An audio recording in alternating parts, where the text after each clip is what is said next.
Perkenalkan, kami dari kelompok 3 yang beranggotakan Muhammad Reza Rahman, Puspita Dinur Aini, Sifa Zura Salsabila Nur Sarif akan menunjukkan hasil dari proses perencanaan dan pengembangan kemasan kapas. Sebelum membahas lebih lanjut, mari simak video berikut. Ada apa dengan kemasan kapas? Yuk cari tahu. Kapas tentu bukan hal yang asing lagi.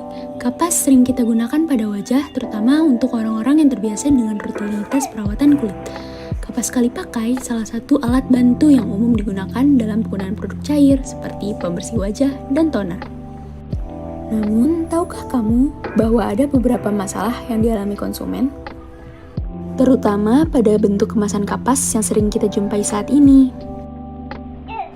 Sulit untuk menyimpan kembali karena tidak ada fitur klip untuk menutup kemasan.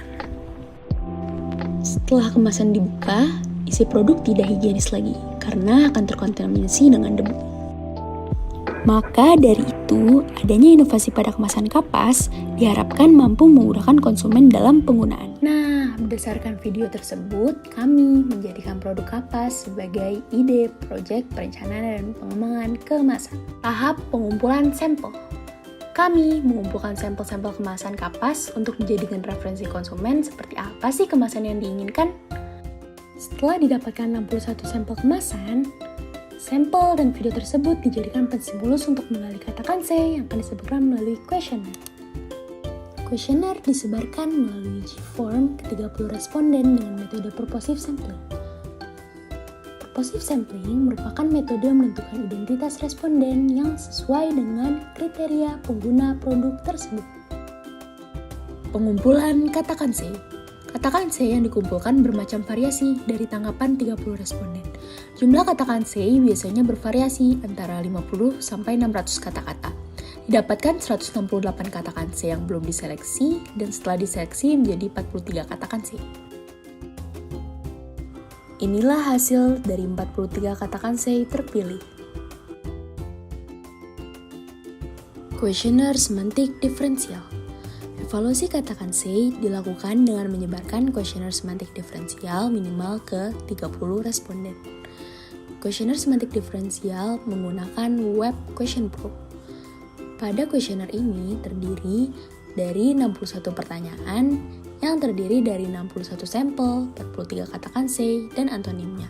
Ini ada beberapa dokumentasi dari pengisian kuesioner semantik diferensial. Analisis data prinsipal komponen. Setelah mendapatkan 30 responden untuk mengisi kuesioner semantik diferensial, hasil data dari responden pada kuesioner tersebut diolah pada Excel dengan metode prinsipal komponen analysis. Data yang diolah adalah jawaban dari para responden mengenai kesesuaian kata kanse dengan sampel. Jawaban bervariasi dari 7 skala tersebut. Jawaban para responden dicari nilai rata-ratanya pada tiap kata kanse yang bernilai positif maupun negatif. Cara ini dilakukan untuk 61 sampel kemasan. Selanjutnya, data tersebut dipindahkan ke Notepad sebagai bahan. Running software R untuk menentukan jumlah komponen utama. Analisis PC dilakukan dengan menggunakan software R.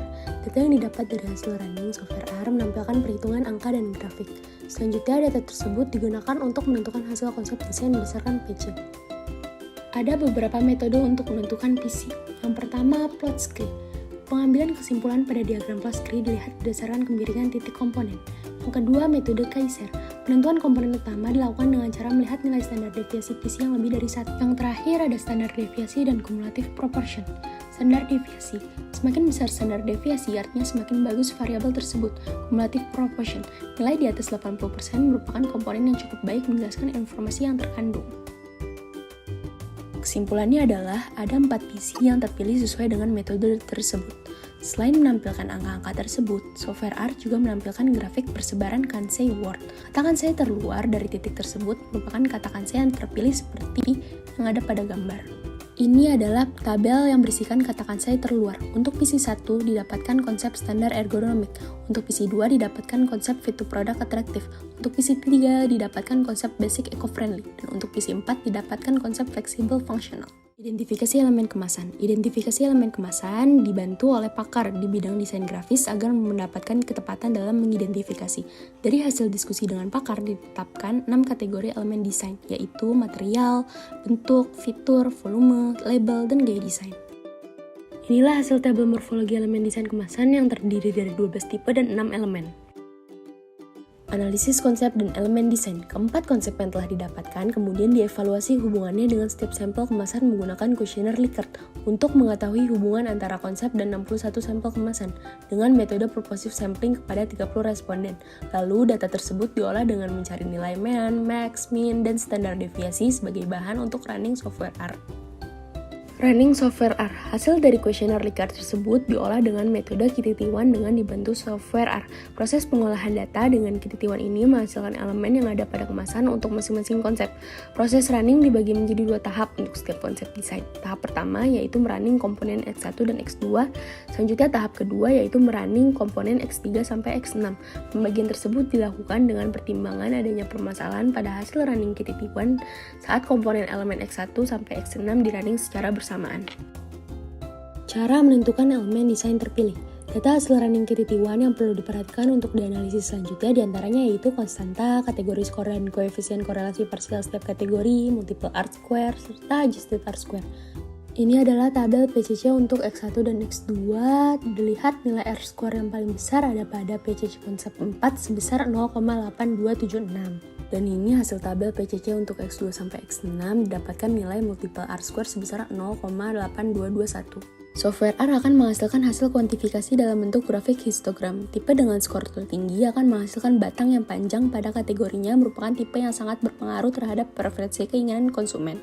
Karena konsep 4 memiliki nilai multiple R-square tertinggi dan batang panjang di sumbu positif memiliki konsep fungsional, maka didapatkan elemen desain seperti pada tabel. Pembuatan mockup. Karena kita sudah tahu elemen apa saja yang ada pada kemasan nantinya, maka tahap terakhir adalah pembuatan mockup 3D. Sebelum pembuatan desain mockup, dilakukan proses brainstorming, diantaranya adalah pembuatan mind map dan mood board. Ini adalah proses pembuatan mockup 3 dimensi dengan aplikasi Blender.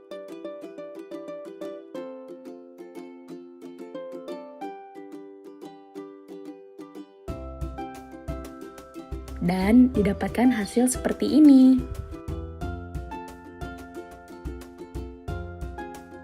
Sekian video dari kami mengenai perencanaan dan pengembangan kemasan kapas. Mohon maaf bila ada kesalahan dalam pembuatan video. Sampai bertemu di lain kesempatan.